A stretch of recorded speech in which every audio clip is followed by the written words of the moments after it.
Long run में इसमें भारत को बहुत फायदा होने वाला है, क्योंकि मैं एक लाइन में विश्लेषण और देना चाहूंगा कि चाइना का जो राइज हुआ था ना अर्ली 90s में, उसमें अमेरिका का भी एक रोल था, क्योंकि यूएसएसआर के डाउनफॉल के बाद रशिया के पास पूरा इंफ्रास्ट्रक्चर था जो आज चाइना के पास है।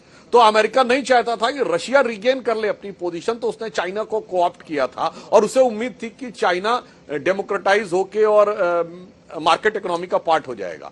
अब आज की डेट में चाइना उनके लिए एक चैलेंज है, तो उसी प्रकार से आज उनको लगता है कि भारत को उस दृष्टि से सपोर्ट करना उनके लिए भी एक बहुत बड़ी आवश्यकता है। तो मुझे लगता है आज भारत और अमेरिका की स्थिति यह है कि दोनों को एक दूसरे की आवश्यकता है, और वो मेरा अपने विचार से कहना ठीक नहीं। अगर आप उसको धरातल पे तोलेंगे तो इस मामले में भारत का पलड़ा 19-20 में कुछ 20 ही नजर आएगा। अगर आप पूरे जियो पॉलिटिक्स, जियो इकोनॉमिक और जियो स्ट्रेटेजिक इक्वेशन की तरफ देखेंगे, जिसे मैं सिर्फ एक पंक्ति में कहना चाहूंगा, मान लीजिए अमेरिका रशिया के साथ इक्वेशन को ठीक करने में सफल होता है, रूस यूक्रेन युद्ध खत्म होता है, तो जो गेहूं का अवेलेबिलिटी है, चूंकि रशिया और यूक्रेन यही दो देश सबसे ज्यादा गेहूं देते हैं, हमारे लिए इजी होगा। और अगर ऑयल का इंपोर्ट पे कोई एम्बार्गो हटता है तो भारत को उसका बहुत लाभ होगा। हम रूबल में रुपी के साथ कर रहे हैं और ऑयल के रेट्स भी कम हो सकते हैं। इसलिए एक मल्टीफेसेट आवश्यकता परिस्थिति है, परंतु मैं कहूंगा इसको जरा जियो पॉलिटिक्स में पिछले 30-40 साल में आने वाले परिवर्तन और उसमें अगले 4 साल में क्या होता, उस दृष्टि से देखें तो भारत बहुत बेहतर स्थिति में होने जा रहा है। अभी तक अपना इंस्पेक्टर राज नहीं खत्म किया। आज भी आप अगर मैन्युफैक्चरिंग यूनिट लगाते हैं भारत में तो 50 इंस्पेक्टर आके आपसे हफ्ता लेता है। 50, चाहे वो एनवायरनमेंट के इशू पे हो, चाहे वो फायर के इशू पे हो, चाहे अब यू नेम द इशू, सबका हफ्ता बंधा हुआ। वो हमने आज तक नहीं बंद किया, उस पर कोई पारदर्शिता नहीं आई। हमने आज तक अपने कानूनों में वो जो जितने सुधार करने चाहिए थे वो नहीं किए।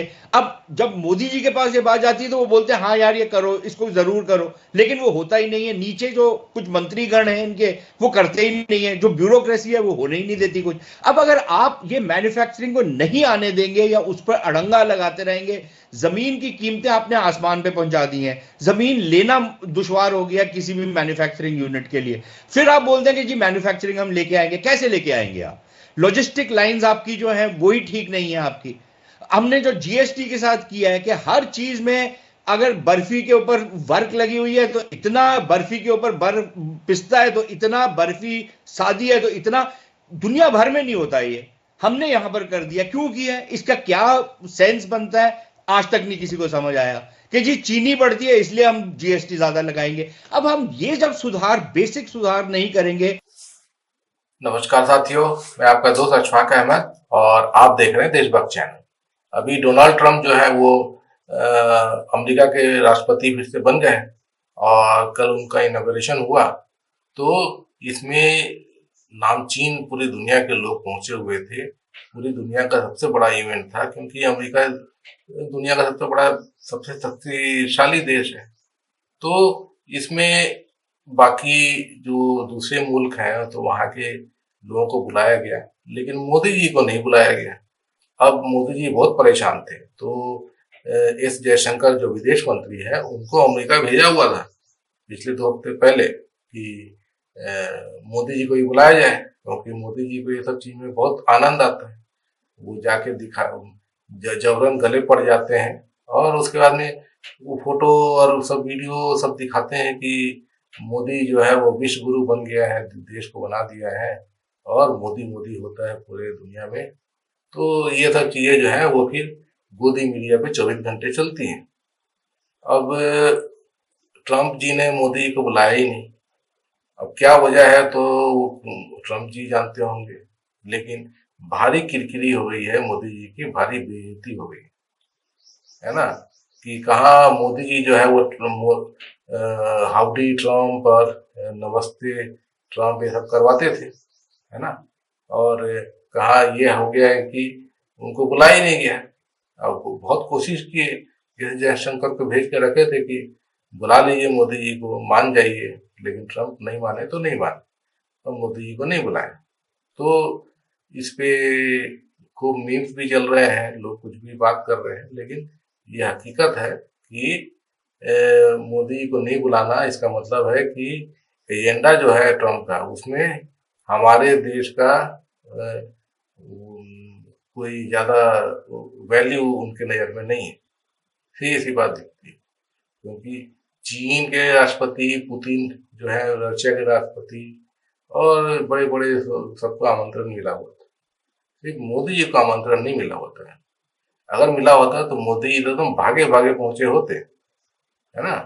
तो ये साफ दिखता है कि क्या चल रहा है और देश को कहाँ लेके जा रहे हैं मोदी जी। तो अब एक बात आ रही है कि अमेरिका के साथ में जो रिश्ते हैं तो अब कैसे बदलेंगे। तो देखिए, अमेरिका जो है वहाँ का ऐसे तो डेमोक्रेसी है, चुनाव होता है, काफी फेयर भी है वहाँ का सिस्टम, लेकिन फिर भी जो है वो बिजनेस ओरिएंटेड है। उसका मतलब ये है कि वहाँ के जो बड़े बड़े बिजनेसमैन हैं वो चलाते हैं, मतलब राष्ट्रपति कोई भी बन जाए, लेकिन जो बिजनेसमैन चाहेंगे वही होता है उस अमेरिका में। ये फर्क है कि इससे वहां पर आप सोच नहीं सकते हैं कि मतलब कोई ऐसा राष्ट्रपति आ गया जो इंडिया को बहुत चाहता हो और फिर इंडिया के लिए कुछ बहुत कुछ कर दे। ऐसा बिल्कुल नहीं हो सकता है। अगर उनको बिजनेसमैन जो है वहां उनको लगता है कि इंडिया के साथ में उनको फायदा है, तब तो वो जो राष्ट्रपति है उसको बताएंगे कि भैया थोड़ा इंडिया घूम के आइए, वरना वो उसको यहाँ पूछने भी नहीं देंगे। तो ये चीज अमेरिका में है। तो इसके फायदे भी है, नुकसान भी है। तो फायदा ये है कि स्पेशली मतलब कि पहले के दौर में जो इंडस्ट्रियल एरा था और उसके बाद से भी, तो जो बिजनेसमैन जो है, तो चूंकि उनका पूरा से होता है तो उनको बहुत फायदा होता है अमेरिका में। तो वो और ज्यादा रईस होते जाते हैं, तो उससे क्या होता है कि जॉब क्रिएशन होता है। वो फैक्ट्रियां लगाते हैं, बिजनेस लगाते हैं, तो जॉब क्रिएशन होता है। तो इस तरह से ये चलता था अमेरिका में कि वहाँ पे सबको नौकरियां भी हैं और तरक्की भी हो रही है। ये सब चीजें थी। अब लेकिन क्या होता है कि पहले तो ऐसे भी जो नौकरियां थी अमेरिका की वो सब चाइना चली गई, क्योंकि चाइना जो है उस लॉबी किया कि एकदम सस्ते में सब चीज वहां बनेगा। और दूसरे, चाइना को प्रेफर इसलिए करता था अमेरिका कि काउंटर करने के लिए रशिया को, कि रशिया को गिराया जाए। तो उसका भी एक वजह था। तो अब ऐसा हो गया कि अमेरिका में मैन्युफैक्चरिंग बिल्कुल नहीं रह गया, पूरा जो है सब चाइना में बनता है। तो उसका नुकसान अब अमेरिका में हो गया कि जॉब नहीं है अमेरिका में। तो एक बहुत बड़ा चैलेंज है कि जॉब क्रिएशन है। तो ये जो ट्रम्प ने नारा दिया था मागा, मेक अमेरिका ग्रेट अगेन, तो उसका जो है लोगों को शायद पसंद भी आया, और उसकी वजह से ये जो मागा वाला जो स्लोगन है ये बहुत पॉपुलर भी हुआ। तो इसका क्या मतलब है कि जो जितना भी मैन्युफैक्चरिंग है तो वो चाइना से उठा के वापस अमेरिका में लाना पड़ेगा। ये लोग चाहते भी वहां पे नौकरियां बनानी है, और ट्रम्प ने ऐसा ये दिया। अब हो पाएगा कितना, ये भी देखने वाली बात होगी। इतना आसान नहीं होता है। और ये वहां पर ये हो सकता है। दूसरा, जो इंडिया का पर्सपेक्टिव ये है कि अगर चाइना से अमेरिका ध्यान हटाता है तो इंडिया को फायदा हो सकता है। लेकिन इंडिया में तो आप देखिए तो हालत तो ठीक नहीं है।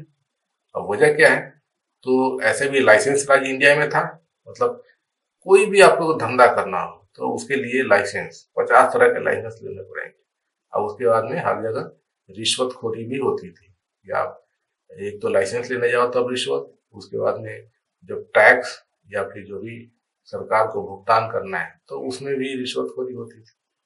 तो ये जो बिजनेस करना है इंडिया में बहुत मुश्किल काम होता है। तो ये पहले से था। अब मोदी जी के आने के बाद में क्या हो गया, तो मोदी जी जो है वो क्या किए हैं कि हफ्ता वसूली सरकार बना चुके हैं। वसूली सरकार तो अब सब लोग समझने लगे हैं कि क्या होता है कि जितना भी बड़े बिजनेस है, आपको कुछ भी धंधा करना है इंडिया के अंदर तो हफ्ता तो देना पड़ेगा। चंदा दीजिए, धंधा लीजिए। और चंदा नहीं देना है तो फिर ED, CBI, IT Modi ji के यहाँ पहुंच जाते हैं, रेड मारते हैं और हफ्ता वसूली तो करवा के ही छोड़ते हैं। मतलब कि आपको धंधा करना है तो हफ्ता तो देना ही देना है, आप बच नहीं सकते। तो ये एक रियलिटी नहीं आ चुकी है इंडिया में, जो पहले नहीं हुआ। पहले लाइसेंस जरूर था, लेकिन ये हफ्ता वसूली वाला सिस्टम नहीं था। तो अब ऐसे में कोई बाहर का लोग आके सोचेगा बिजनेस करेगा इंडिया में, तो कैसे पॉसिबल है? हो ही नहीं सकता है। कहाँ वो चंदा देता फिर आएगा, है ना? तो आप चंदा देगा तो धंधा कैसे करेगा? क्योंकि आपको अगर ईमानदारी से बिजनेस करना है तो ये सब चंदा वंदा देंगे तो आपके पास बचेगा क्या, है ना? अभी जैसे कि आप देखते होंगे कि इलेक्टोरल बॉन्ड वाला जो खुलासा हुआ सुप्रीम कोर्ट में, तो कंपनियां जो है जिनका कारोबार जो घाटे में चल रही है, जो भी चंदा दे रही, जो जिनका कारोबार जैसे कि 100 करोड़ का उनको उनका धंधा है, तो मालूम चला कि 50 करोड़ तो चंदा दिए है बीजेपी को, तो फिर कैसे बनेगी बात? तो ये बहुत बड़ा इशू है। तो अमेरिका से अगर आप सोच रहे हैं कैसे इंडिया का फायदा होगा, वो नहीं हो सकता। और दूसरे जो सॉफ्टवेयर इंडस्ट्री है, तो सॉफ्टवेयर इंडस्ट्री में जो इंडिया के जो आईटी जो बच्चे हैं जो आईटी में हैं, तो वो हमेशा सोचते हैं कि उसको H1 वीजा मिल जाए, अमेरिका जाके नौकरी करे, क्योंकि वहां पे बहुत पैसे हैं। तो अब इस पे प्रेशर था पिछले बार भी जब डोनाल्ड ट्रंप थे, तो एक लॉबी थी, उनका प्रेशर प्रेशर था कि इंडिया से जो लोग आते हैं H1 वीजा पे, जो काफी बड़ी संख्या है, तो उस पर लगाम लगाया जाए।